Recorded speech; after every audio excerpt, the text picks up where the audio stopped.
ان لوگوں کے لیے بڑا اہتمام کیا، انہیں بہترین کھانے اور تعیشات کے اسباب فراہم کیے۔ انہیں جب یہ تمام بہترین چیزیں نصیب ہو گئیں تو یہ لوگ اپنے اصل مقصد کو فراموش کر بیٹھے اور شب و روز عیش و عشرت میں گزارنے لگے، یہاں تک کہ 1 ماہ یا 3 ماہ گزر گئے۔ رئیس مکہ نے یہ بات محسوس کی، لیکن وہ اصول مہمان نوازی کے مطابق کچھ بول نہ سکا۔ اسے اس امر کا دکھ تھا کہ قحط میں مبتلا لوگ اپنی جانیں گنوا رہے ہیں اور ان کی امید میں بیٹھے ہوئے ہیں کہ یہ لوگ دعا کریں گے تو ہماری بلا ٹلے گی، لیکن یہ لوگ تو یہاں آنے کے بعد کچھ اور ہی رنگ میں ہیں۔ نہ کوئی اپنی قوم کو یاد کر رہا ہے، نہ دعا کے لیے حرم مقدس کی طرف جا رہا ہے۔ بالآخر اس نے کچھ اشعار کہے جو قوم عاد کی حالیہ افتاد سے متعلق تھے اور جن میں طلب بارہ کے لیے نمائندوں کو بھیجنے کا ذکر تھا، اور ان اشعار کو اس نے گانے والیوں کے حوالے کر دیا۔ گانے والیوں نے حسب معمول ان کے سامنے جب گانا اور رقص شروع کیا تو اس سلسلے میں شریف مکہ کے اشعار بھی پڑھ دیے۔ ان اشعار کو سنتے ہی سب کے کان کھڑے ہو گئے اور سب ہوش میں آ گئے اور آپس میں کہنے لگے کہ ہم کس لیے یہاں آئے ہیں اور یہاں یہ کیا کر رہے ہیں۔ آخرکار ندامت نے ان کی گردنیں جھکا دیں اور یہ لوگ دعا اور قربانی کی طرف متوجہ ہوئے۔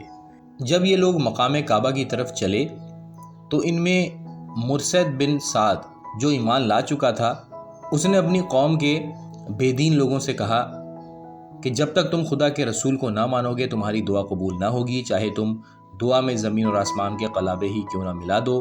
اور پھر اس متعلق کچھ اشعار بھی اس نے پڑھے، جسے قوم عاد کے نمائندوں کے سردار جس کا نام قیل بن عمر تھا، اس نے سمجھا کہ مرثد بن سعد شاید مسلمان ہو چکا ہے، اس لیے اس نے اپنی جماعت سے ان کو علیحدہ کر دیا اور خود اپنے لوگوں کو لے کے مقام کعبہ پر جا پہنچا، اور وہاں پہنچ کر اس نے اپنے گروہ سمیت خدا کو مخاطب کر کے باران رحمت کی دعا کی اور قحط سے نجات کی درخواست کی۔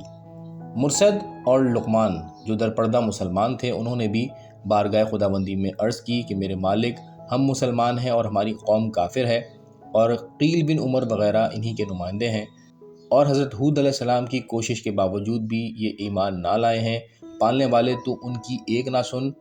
آواز آئی کہ تم لوگوں کی دعا قبول ہو گئی ہے، ایسا ہی ہوگا۔ اس کے بعد افق آسمانی پر گھٹا نمودار ہوئی اور ابر کے 3 بڑے ٹکڑے آسمان پر پھیل گئے، جن میں ایک سفید، دوسرا سرخ اور تیسرا سیاہ تھا۔ پھر آسمان سے ایک آواز آئی، اے قیل، ان 3 ابر کے ٹکڑوں میں سے ایک کو اختیار کر لو۔ قیل نے یہ خیال کرتے ہوئے کہ ابر سیاہ میں پانی ہوتا ہے، سیاہ بادل کو ترجیح دی اور اسی کو اختیار کیا۔ اس کے اختیار کرتے ہی آواز غیبی آئی کہ اے قیل، تو نے ایسے ابر کو اختیار کیا اور چنا ہے کہ جو خاکستر سے پر ہے اور جس میں ہلاک کرنے والی ریت کے سوا کچھ نہیں ہے۔ اب قوم عاد تباہ و برباد ہو جائے گی اور ایک بھی باقی نہ بچے گا۔ چنانچہ ابر سیاہ مکے سے روانہ ہوا اور قوم عاد کی حدود میں پہنچا تو سب خوش ہونے لگے اور وہی سمجھے کہ اب بارش ہوگی، وہ ایک دوسرے کو مبارکباد دینے لگے۔ وہ خوشیاں منا ہی رہے تھے کہ ایک عورت محدود نامی، اس کی نگاہ ابر کی گہرائیوں میں گئی، وہ چیخی چلائی اور بے ہوش ہو گئی۔ جب اسے ہوش آیا تو اس نے بتایا کہ یہ بادل کا ٹکڑا جسے تم رحمت کی نشانی سمجھ رہے ہو، یہ عذاب کا پیغام ہے۔ اس نے کہا کہ میں نے ایسی سخت اور مہیب صورتیں اس میں دیکھی ہیں جو دل کو دہلا دینے والی ہیں۔ اے قوم والوں، میں قسم کھا کر کہتی ہوں کہ یہ ابر عذاب ہے، اسے وہ لوگ کھینچ کر لا رہے ہیں جن کی شکلیں سخت ڈرونی ہیں، اور مجھے اس ابر میں آگ کے سوا کچھ نظر نہیں آ رہا۔ یہ سن کر تمام لوگ تھر تھرا اٹھے اور ان کی امیدوں پر پانی پڑ گیا۔ حضرت ہود علیہ السلام نے جب یہ ابر سیاہ دیکھا تو سمجھ گئے کہ عذاب شروع ہو چکا ہے۔ انہوں نے اپنے ماننے والوں کو، جن کی تعداد 4000 ہو گئی تھی، ان کو لے کر ایک طرف روانہ ہو گئے، اور انہوں نے ان کے بچاؤ کے لیے اپنی انگلی سے زمین پر ایک دائرہ بھی کھینچ دیا اور ان لوگوں سے کہہ دیا کہ کوئی اس دائرے سے باہر اپنے جسم کو نہ نکالے۔ حضرت ہود علیہ السلام کی حفاظتی تدبیر کی تکمیل کے فوراً بعد باد سرسر، جسے باد عقیم بھی کہتے ہیں، چل پڑی۔ اس ہوا میں اتنی شدت تھی کہ اس سے کسی کے بچنے کا سوال نہ تھا۔ یہ ہوا اس طرح چلی کہ اس نے تمام مکانات، تمام باغات، تمام مویشی اور تمام انسانوں کو زمین سے اٹھا کر بلندی سے اس طرح پھینکا کہ سب معدوم ہو گئے۔ یہ ہوا 8 دن اور 7 رات تک مسلسل چلتی رہی۔ علامہ مجلسی تحریر فرماتے ہیں کہ باد سرسر کے آنے سے پہلے خدا نے ان پر چوٹیوں کا عذاب نازل کیا تھا وہ چونٹیاں ان کے گوشت و پوست کو کھاتی تھیں اور ان کے کانوں اور آنکھوں میں گھستی تھیں اور یہ بچا نہ پاتے تھے۔ ایک روایت کے مطابق ایک بوڑھی عورت ایک غار میں چھپ گئی تھی، لیکن عذاب کے آخری دن ہوا اسے اس غار سے برآمد کر کے بلندی پر لے گئی تھی اور وہاں سے اسے زمین پر پھینک کر ہلاک کر دیا گیا تھا۔ مورخین کا یہ بھی بیان ہے کہ قوم عاد عذاب آ جانے کے بعد سے کسی طور پر بھی بچ نہ سکی۔ اس نے غاروں میں بھی پناہ لی، دیواروں کا بھی سہارا لیا، اپنے پیروں کو زمین پر بھی گاڑا کیونکہ وہ کافی مضبوط اور لمبے چوڑے افراد تھے، لیکن پھر بھی وہ خدا کے عذاب کے سامنے نہ ٹھہر سکے اور سب کے سب ہلاک ہوئے۔ ایک اور واقعہ ہے کہ اسی قوم میں ایک بہت رئیس شخص تھا جس کا نام خلجان تھا۔ اس نے زمین میں بہت ہی گہرا ایک غار تیار کیا ہوا تھا اور وہ وہاں پر رہ رہا تھا اور اسی میں اس نے اس عذاب کے زمانے میں اپنے آپ کو چھپا لیا۔ نزول عذاب کے 5ویں دن جب حضرت ہود علیہ السلام کو اس کی پوشیدگی کا حال معلوم ہوا تو وہ اس کے پاس تشریف لے گئے اور اس سے کہا کہ تم نے اپنی قوم کی تباہی اپنی آنکھوں سے دیکھ لی ہے، تمہارے لیے اب بھی موقع ہے کہ تم خدا پر ایمان لاؤ اور اپنی جان بچا لو۔ لیکن اس متکبر شخص نے حضرت ہود علیہ السلام کی دعوت کو پھر ٹھکرا دیا، اور ایک روایت میں ہے کہ اس غار میں اس کے ہمراہ اور بھی کئی آدمی تھے اور حضرت ہود علیہ السلام نے سب کو دعوت وحدانیت دی تھی مگر کسی نے ان کی نہ سنی۔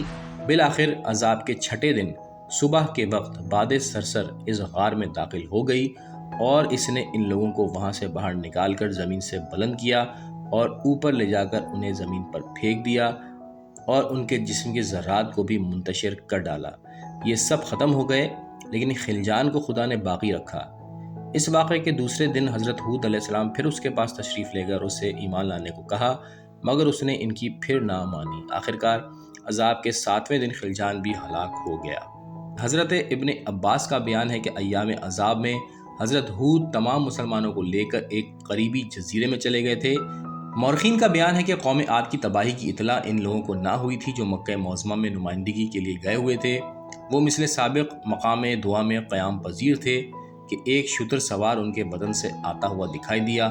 ان لوگوں نے اس سے قوم عاد کے حالات دریافت کیے تو اس نے ساری داستان غم بیان کر دی۔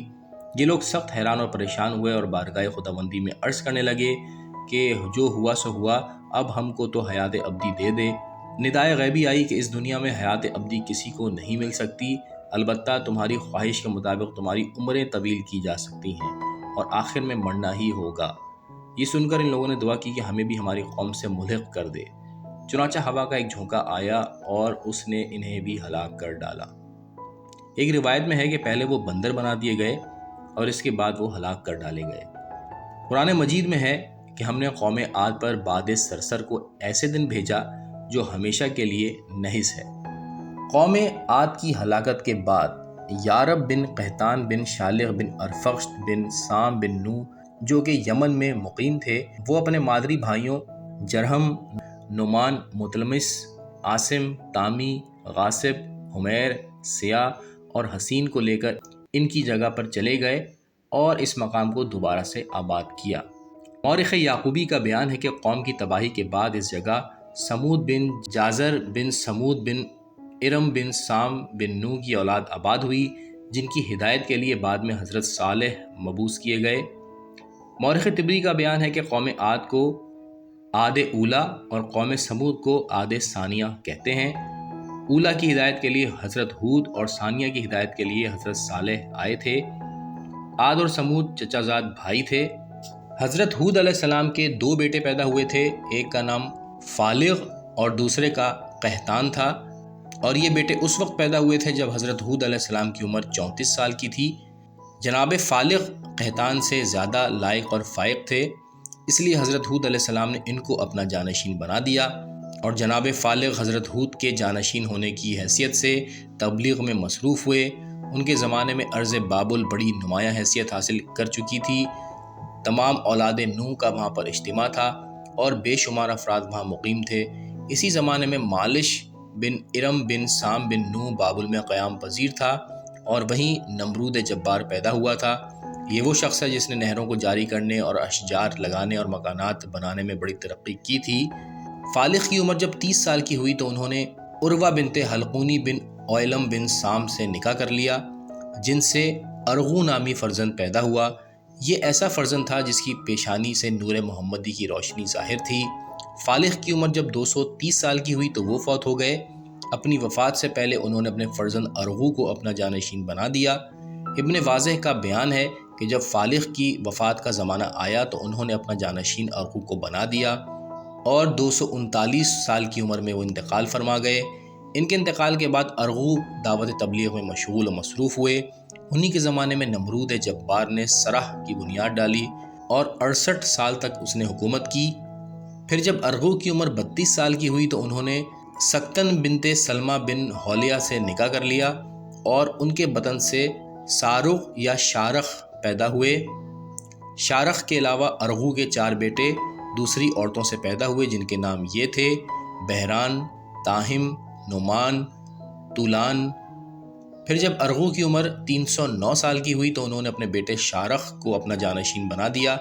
جانشینی کے وقت شارخ کی عمر 74 برس تھی۔ ارغو کی وفات کے بعد شارخ تبلیغ اسلام کرتے رہے۔ ان کے زمانے میں بت پرستی فروغ پا گئی تھی۔ کچھ لوگ بتوں کو پوجتے تھے، کچھ سورج کو، کچھ چاند کو، کچھ پرندوں کو، کچھ پتھروں کو، کچھ درختوں کو، کچھ پانی کو بھی پوجتے تھے، کچھ ہوا کو، اور یہ رواج پکڑ گیا کہ جو شخص ان میں سے مرتا تھا اس کے نام پر بت بنا لیے جاتے تھے اور گھروں میں رکھ کے ان کی عبادت کی جاتی تھی۔ جب شارخ کی عمر 30 برس کی ہوئی تو ان کے یہاں بھی ایک بیٹا پیدا ہوا جس کا نام ناہور رکھا گیا۔ ناہور کو انہوں نے اپنا جانشین بنا دیا۔ ناہور اپنے باپ کی وفات کے بعد تبلیغ اسلام کرتے رہے، یہاں تک کہ جب ان کی عمر 29 برس کی ہوئی تو انہوں نے بھی ایک عورت سے نکاح کیا جس کا نام اونی تھا، جس سے تارخ، آزر، حامان 3 بیٹے پیدا ہوئے۔ پھر ناہور 148 سال کی عمر میں انتقال فرما گئے اور تارخ نے 70 سال کی عمر میں تونا بنت نمرورہ سے نکاح کیا جس سے خلیل اللہ حضرت ابراہیم علیہ السلام پیدا ہوئے۔ علامہ مجلسی حضرت ہود اور قوم عاد کے سلسلے میں تحریر فرماتے ہیں کہ جب قوم عاد کی تباہی کو ہزاروں سال گزر گئے اور وہ زمانہ آیا جس میں عباسی خلافت کا دور چل رہا تھا اور اسی دور میں منصور عباسی کا زمانہ آیا تو اس نے علی بن یقطین کے ذریعے سے اپنے قصر کے نزدیک ایک کنواں کھودنے کو کہا۔ کنواں منصور کی حیات میں کھدتا رہا لیکن پانی نہ نکلا۔ پھر عہد مہدی عباسی بن موسیٰ برادر علی بن یقطین کے ذریعے سے کھدائی ہوتی رہی۔ بالآخر ایک پتھر نکلا جس کو توڑنے کے بعد شدید قسم کی سرد ہوا برآمد ہوئی جس سے لوگ گھبرا گئے۔ مہدی کو خبر دی گئی، وہ بھی حیران ہوا۔ آخرکار حضرت موسیٰ کاظم علیہ السلام کو مدینے سے بلایا گیا اور آپ نے فرمایا کہ یہ قوم عاد کے عذاب کی جگہ ہے اور اس میں جو کچھ بھی نمایاں ہو رہا ہے وہ اس عہد کی چیزیں ہیں۔ پھر جب معتصم عباسی کا زمانہ آیا تو اس نے بھی مقام بطانیہ کنواں کھدوانا شروع کیا۔ جب 300 قامت انسانی کے برابر کھدائی ہو چکی اور پانی پھر بھی نہ نکلا تو اس نے کھدائی بند کرا دی۔